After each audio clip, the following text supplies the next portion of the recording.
El Polo Patriótico, que nace en noviembre del 2011, sobre las bases del cristianismo, por principios que los que lo organizamos, los fundadores, pues tenemos como fundamento.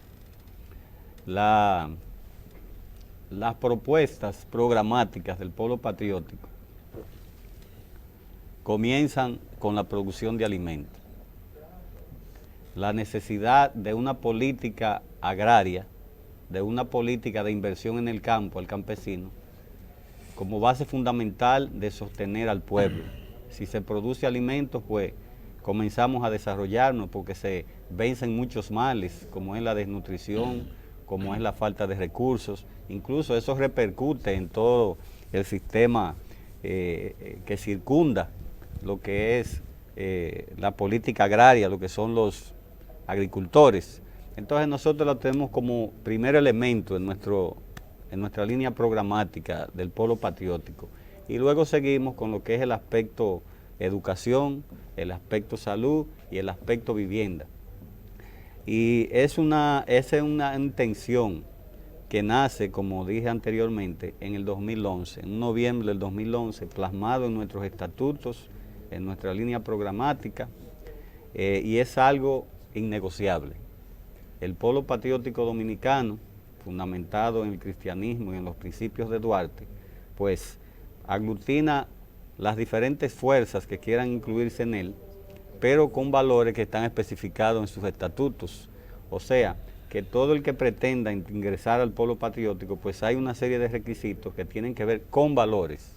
Perfecto. Con valores, que es lo que hemos estado debatiendo en los programas que hemos hecho. Insistiendo sobre esa temática, debo decirle al pueblo dominicano que el Polo Patriótico es una institución nueva de juventud, de hombres y mujeres de valores, de principios, pero sobre todo de principios cristianos, como dice el doctor Manuel Rosario. Ahora bien, un problema fundamental para estar en el Polo Patriótico es que la persona, el ciudadano, la juventud, el hombre maduro, el productor, el empresario, el profesional, no importa de qué clase pertenezca, porque el Polo Patriótico es pluralista, esto es importante destacarlo, es una organización pluralista que coexisten todos los puntos de vista sobre el problema político, económico y social, pero nos guiamos por el cristianismo. Esa es nuestra guía. Si no nos alimentamos bien, no podemos funcionar, no podemos trabajar, no podemos pensar. Por eso un dirigente político del PLD, Lidio Cadet, decía, el mal comido no piensa. Y es cierto, si usted no se alimenta, no piensa, no actúa, no se organiza, no se defiende, entonces no tiene capacidad de organizar a los demás, ni de formular una idea coherente para la solución de los problemas fundamentales. Aparte de la alimentación para la sobrevivencia y poder trabajar y echarse adelante cualquier proyecto, necesitamos conocimientos, tecnología, educación.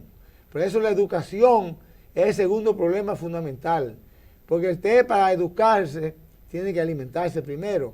Por eso apoyamos, dicho sea de paso, la política de estándares extendida que ha promovido el gobierno del presidente Danilo Medina. Eso ha sido una respuesta contundente al problema de la alimentación de los hijos de los pobres en las escuelas. Por eso lo felicitamos, que eso es parte de lo que llamamos la revolución educativa, de atender a los niños. Ahora bien, hay que seguir profundizando en la educación, en lo que tiene que ver con la formación de los maestros, con los sanos, alimentos que no produzcan obesidad. La obesidad es una enfermedad. Ya las Naciones Unidas declararon que la obesidad es una enfermedad peligrosa, porque es promotora del cáncer, de tumores, de problemas cardiovasculares, de problemas de artritis, de problemas de gastroenteritis, etc. O sea que tenemos que buscar alimentarnos sanamente, y eso es una educación que tenemos que llevar a todas las escuelas y a toda la sociedad. Otro elemento fundamental es la lucha del ciudadano por la defensa de la soberanía nacional. Nosotros somos una república libre e independiente. Sin embargo, constantemente somos amenazados por potencias extranjeras, como los Estados Unidos, que quiere dominar toda América, no permite o no acepta otra política que no sea la norteamericana en América. Incluso tratan de llevar a la práctica la maligna doctrina de Theodore Roosevelt, de América para los americanos. Pero cuando dicen América para los americanos, es para los Estados Unidos, no para todos nosotros que estamos en el continente americano, sino para el grupito de invasores ingleses que se adueñaron del territorio norteamericano cuando Inglaterra invadió la parte norte norteamericana, y los franceses y los ingleses y franceses y los holandeses, portugueses, etcétera. Toda esa potencia europea invadieron América y se la repartieron. España se robó la isla de Santo Domingo. Entonces hoy tenemos que también educar a nuestra juventud y al pueblo de toda la tragedia que ha pasado este país desde 1492.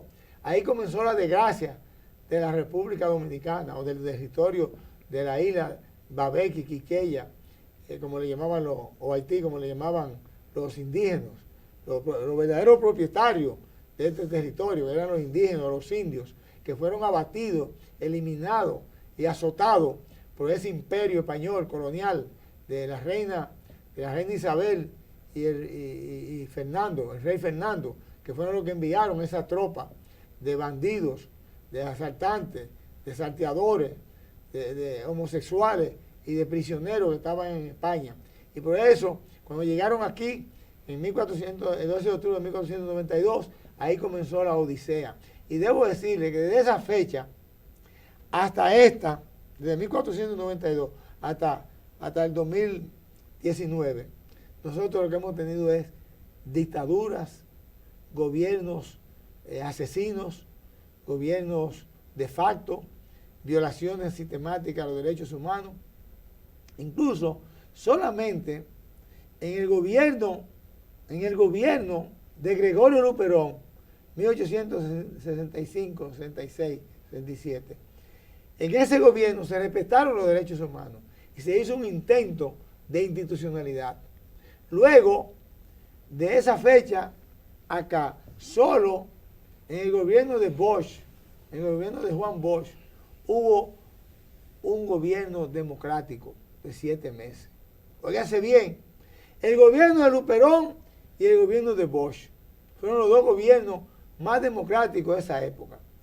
Sin embargo, después que el gobierno de Bosch vino la Revolución de Abril, vino la intervención norteamericana de 1965, se impuso al doctor Balaguer, los americanos trajeron a Balaguer y lo impusieron con las tropas y la bayoneta norteamericana, 1966.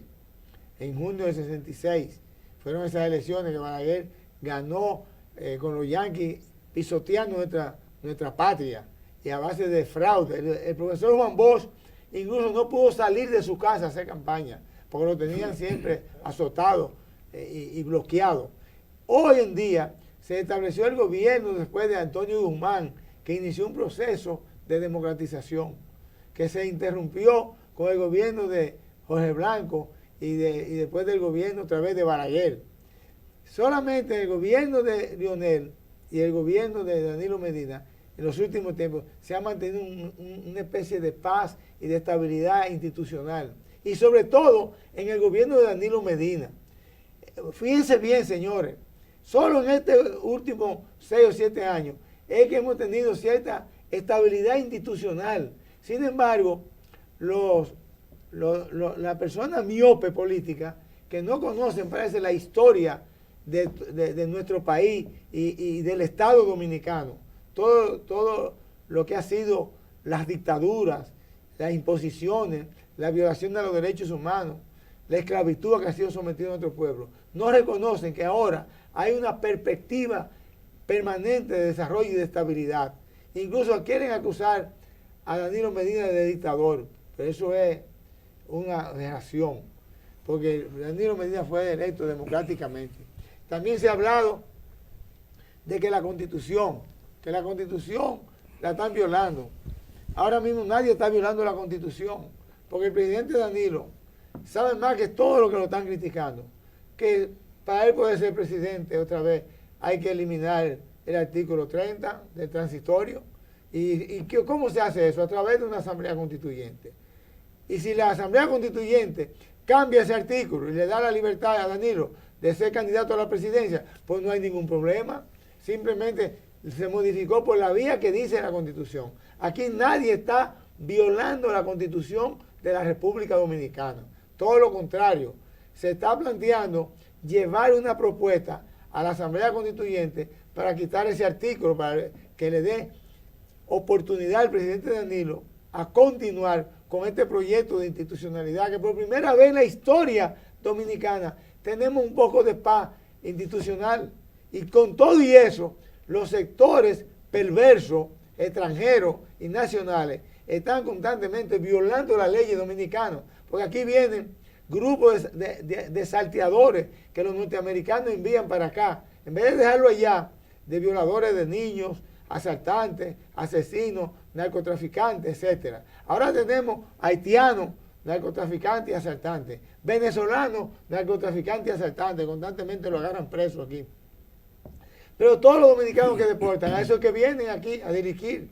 Entonces, señores, vamos a apoyar un plan de seguridad nacional que implemente el gobierno con las Fuerzas Armadas. El presidente debe, cuantas veces sea necesario, lanzar las Fuerzas Armadas a las calles, a los barrios, a la policía. O sea, hay que proteger a los ciudadanos. Presidente, no le tiemble el pulso en movilizar los organismos de seguridad a las Fuerzas Armadas para proteger al pueblo. Balaguer lanzaba a las Fuerzas Armadas para reprimir al pueblo, para asesinar, pero usted la lanza constantemente, pero es para proteger a los ciudadanos, para proteger los derechos a nuestra libertad de tránsito, a la seguridad de los hogares, en el trabajo, etc.